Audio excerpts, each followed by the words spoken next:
نحمدہ و نصلی و نسلم علی رسولہ الکریم اما بعد فاعوذ باللہ من الشیطان الرجیم بسم اللہ الرحمن الرحیم۔ برادران اسلام، رمضان مبارک کے بارے میں قرآن پاک میں 2 مقامات پر یا 3 مقامات پر اللہ تبارک و تعالیٰ نے رمضان کا ذکر کیا ہے۔ ایک جگہ پر تفصیلی طور پہ قرآن پاک کے اندر رمضان کا ذکر کیا گیا ہے، وہ ہے پارہ نمبر 2 سورۃ البقرہ کی آیت نمبر 183، آیت نمبر 184 اور آیت نمبر 185 اور آیت نمبر 186 اور آیت نمبر 187۔ یہاں تفصیل کے ساتھ اللہ تعالیٰ نے رمضان اور احکامات رمضان کا ذکر کیا ہے۔ اس کے علاوہ سورۃ القدر ہے اور 1-2 مقامات اور ہیں جہاں اللہ تعالیٰ نے سورۃ القدر کے ذریعے اور شب قدر کے ذریعے شب قدر جس کو لیلۃ القدر کہتے ہیں اس کی اہمیت کو اجاگر کیا ہے۔ اس کے علاوہ رمضان کا قرآن پاک میں کہیں تفصیل کے ساتھ ذکر نہیں ملتا۔ جو پہلا ذکر ہے آج میں آپ کی خدمت میں مختصر طور پر وہ پیش کر دیتا ہوں، صرف ترجمہ سناؤں گا، آیتیں نہیں سناؤں گا، حوالہ میں نے دے دیا ہے، قرآن پاک کھول کر آپ خود بھی یہ چیزیں دیکھ سکتے ہیں کہ اللہ نے رمضان کے بارے میں قرآن میں کیا فرمایا ہے۔ آئیے وہ اللہ تعالیٰ کی زبان سے ہی ہم سنتے ہیں کہ اللہ تعالیٰ کا کیا فرمان ہے۔ جب شب قدر قریب آئے گی تو انشاءاللہ وہ آیتیں بھی میں آپ کو سناؤں گا جو اللہ تعالیٰ نے شب قدر کے بارے میں اتاری ہیں، اور جو سورہ مبارکہ اللہ تعالیٰ نے سورۃ القدر جو شب قدر کی فضیلت پر اتاری ہے۔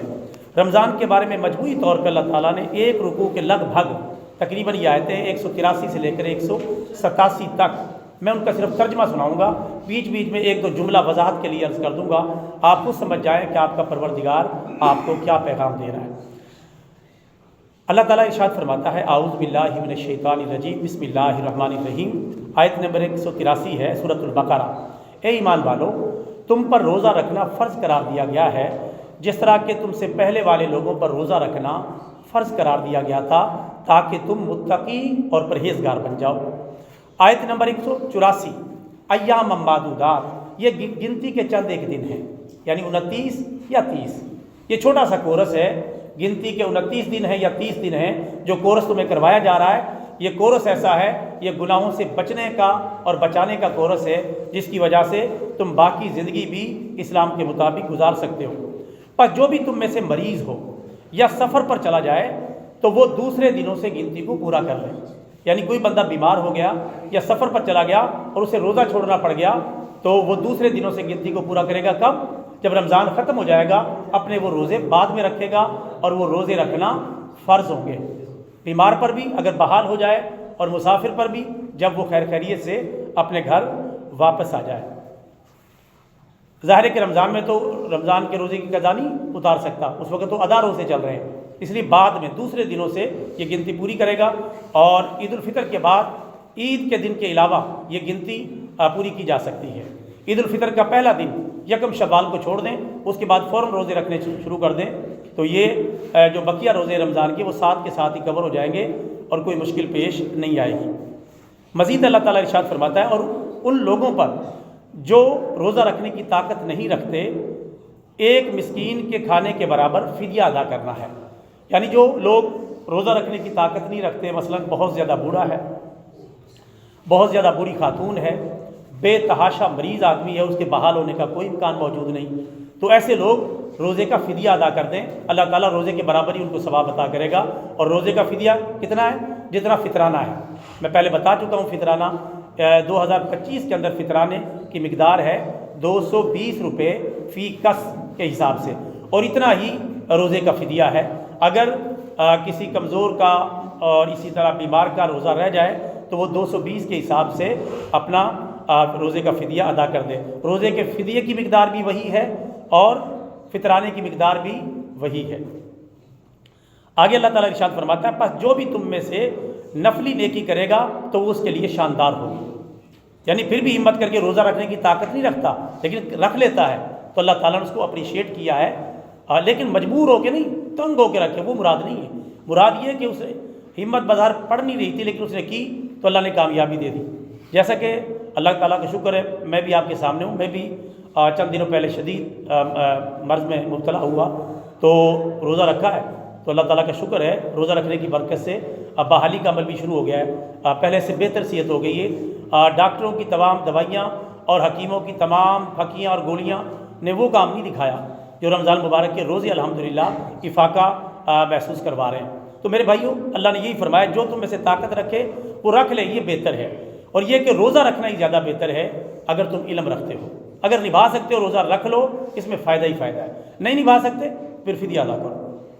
آیت نمبر 185، رمضان کا مہینہ وہ عظیم الشان مہینہ ہے جس میں قرآن اتارا گیا ہے، اور یہ قرآن وہ کتاب ہے جو لوگوں کے لیے سراسر ہدایت ہے، اور جس میں ہدایت کے واضح دلائل موجود ہیں، اور جو حق اور باطل کے درمیان فرق کرنے والی کتاب ہے۔ یہ قرآن پاک کے دلائل کے سامنے پوری دنیا نہیں ٹھہر سکتی، نہ دنیا کفر ٹھہر سکتی ہے۔ اگر ہم قرآن پاک کو دنیا کے سامنے، یہ جو اللہ کی کتاب ہے، اسے صحیح طریقے سے ہم دنیا کے سامنے پیش کر دیں کہ دنیا اس کا مقابلہ نہیں کر سکتی، دنیا کو اس کے سامنے سر جھکانا پڑے گا۔ لیکن ہم نے دنیا کے سامنے یہ چیز پیش ہی نہیں کی، اللہ کی کتاب کو پیش ہی نہیں کیا۔ حکومتی سطح پر پیش ہونا چاہیے تھا، علماء اپنی اپنی سطح پر پیش کر رہے ہیں، تو ان بیچاروں کی آواز کہاں تک جائے گی؟ کہاں بین الاقوامی سطح پر اگر حکمران قرآن پاک کو لے کے چھا جائیں، اقوام متحدہ میں، عالمی اداروں کے اندر، کہ اس کتاب کو پڑھو، اس پہ عمل کرو، یہ وہ اللہ کی کتاب ہے، تو الحمدللہ دنیا کا نقشہ بدل جائے گا اور بڑے بڑے حکمران مسلمان ہو جائیں گے۔ نبی پاک نے اس دور کے سارے حکمرانوں کو خط لکھے تھے اور ان کو دعوت اسلام دی تھی۔ اس وقت کی سپر پاور تھی کیسر و کسریٰ کی حکومتیں، نبی پاک نے خط لکھ کر ان کو دعوت دی، اسلام قبول کر لو، اچھے رہو گے، ورنہ دنیا و آخرت میں ذلیل ہو جاؤ گے۔ تو اس طرح اگر ہمارے حکمران پیغام دیں امریکہ کے حکمرانوں کو، دیگر کو، اور یہ ڈالروں کا لالچ چھوڑ دیں، تو اللہ کا شکر ہے بڑا انقلاب پیدا ہو سکتا ہے۔ لیکن یہ کتاب لے کر کوئی اٹھے تو صحیح۔ آگے اللہ تعالیٰ فرماتا ہے، پس جو تم میں رمضان کا مہینہ پائے وہ اس کے روزے ضرور رکھے۔ رمضان کا مہینہ مل جائے اپنی خوش قسمتی سمجھو اور اس کے روزے ضرور رکھو۔ اور پھر وہی بات اللہ نے دہرائی دوبارہ کہ جو مریض ہو یا سفر پر ہو اسے چاہیے کہ دوسرے دنوں سے گنتی کو پورا کر لے۔ اللہ تعالیٰ تمہارے لیے آسانی چاہتا ہے اور تمہیں مشکل میں نہیں ڈالنا چاہتا۔ دیکھیں کتنا پیارا جملہ ہے، اللہ تعالیٰ تمہارے لیے آسانیاں ہی آسانیاں چاہتا ہے اور تمہیں مشکل میں نہیں ڈالنا چاہتا، لہٰذا روزوں کی گنتی کو پورا کرو اور اللہ تعالیٰ کی بڑائی بیان کیا کرو۔ کیوں؟ اس لیے کہ اللہ نے تمہیں ہدایت دی ہے اور تاکہ تم اللہ کے شکر گزار بندے بن جاؤ۔ یہ اللہ تعالیٰ نے ارشاد فرمایا ہے کہ گنتی کو پورا کریں، چاہے 29 روزے ہیں چاہے 30 روزے ہیں، گنتی کو پورا کریں چاند کو دیکھ کر۔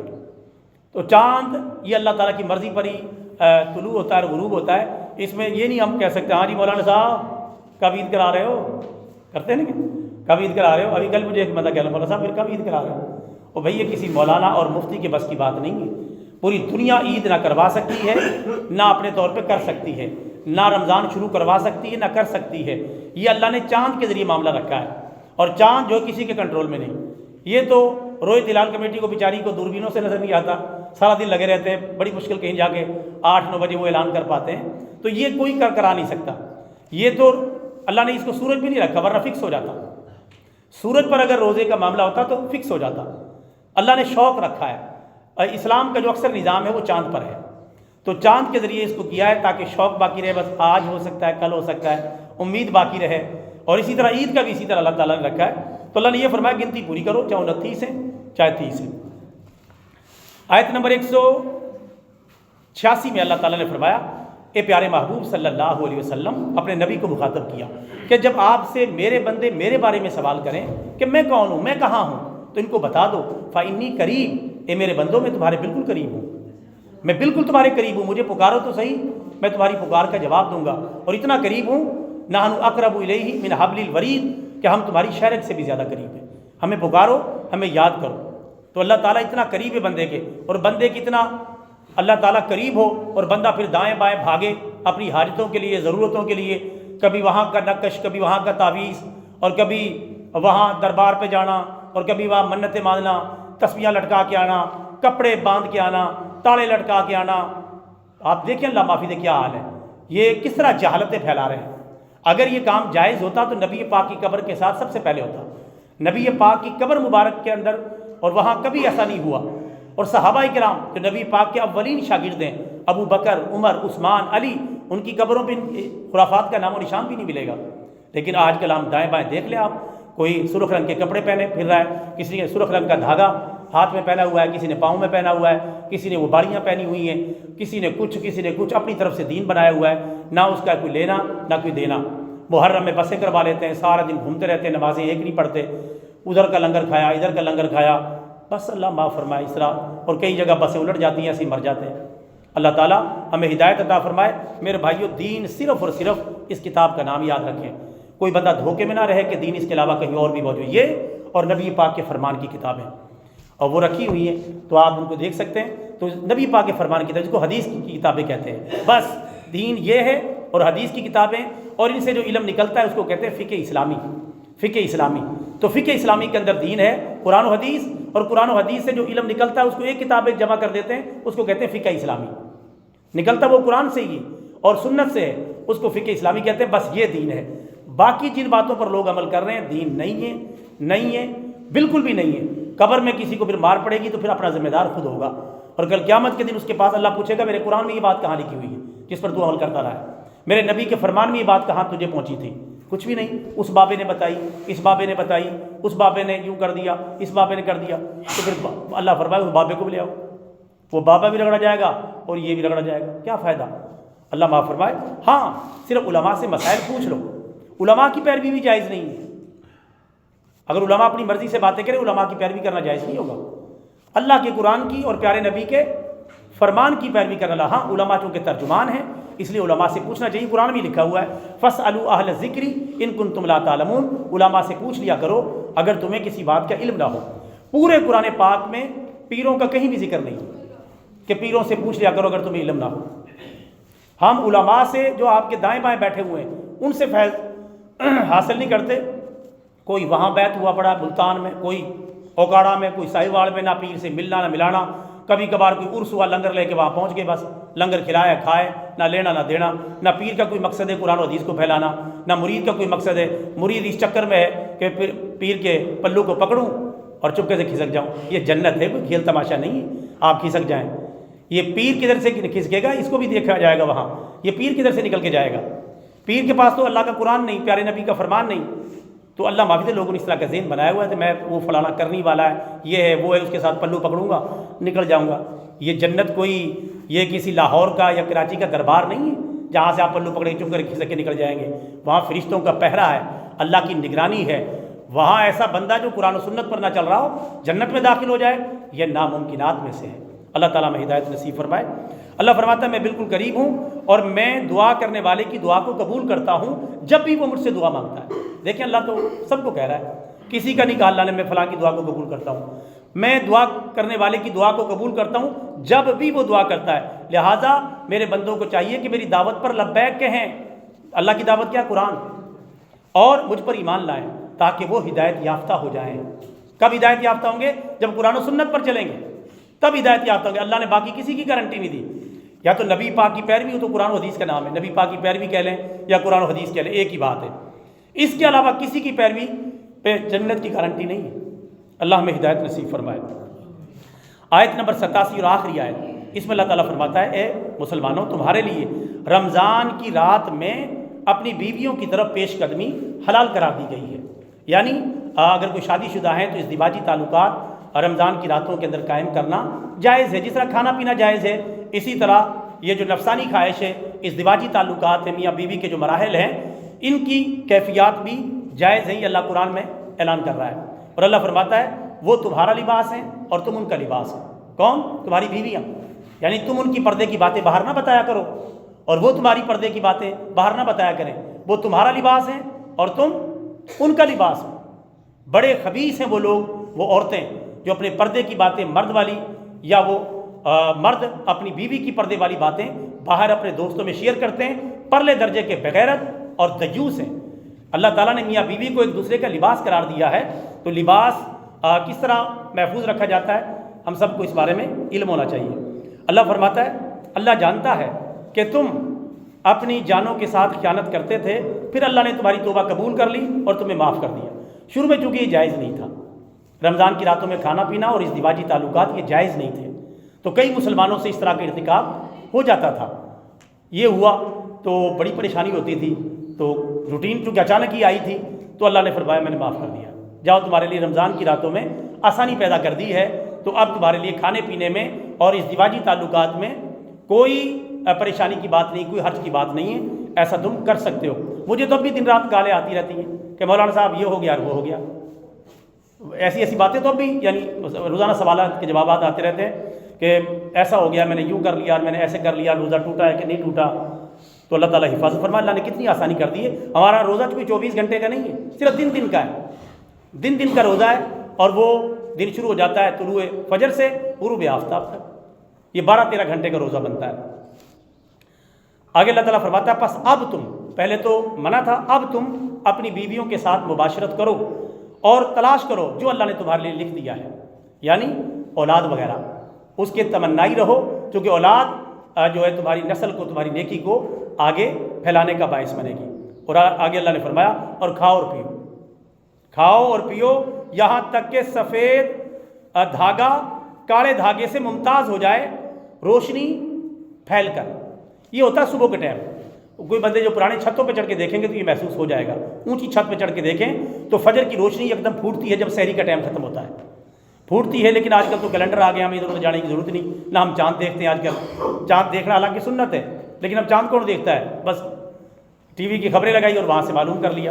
تو اللہ تعالیٰ فرماتا ہے اس وقت تک جب سفید دھاگا کالے دھاگے سے، یعنی کالے دھاگے سے مراد رات کی تاریکی ہے اور سفید دھاگے سے مراد فجر کا طلوع ہے، وہ جب آپس میں الگ ہو جائیں روشنی پھیل کر، اس پر روشنی سی پھیلتی ہے جس ٹائم سحری بند ہوتی ہے، اور پھر وہ دوبارہ ہلکا ہلکا سا اندھیرا پڑنا شروع ہو جاتا ہے. تو اس ٹائم جو سحری کا ٹائم ہے وہ ختم ہو جاتا ہے. فرمایا یہاں تک کھاؤ اور پیو، کوئی پابندی نہیں.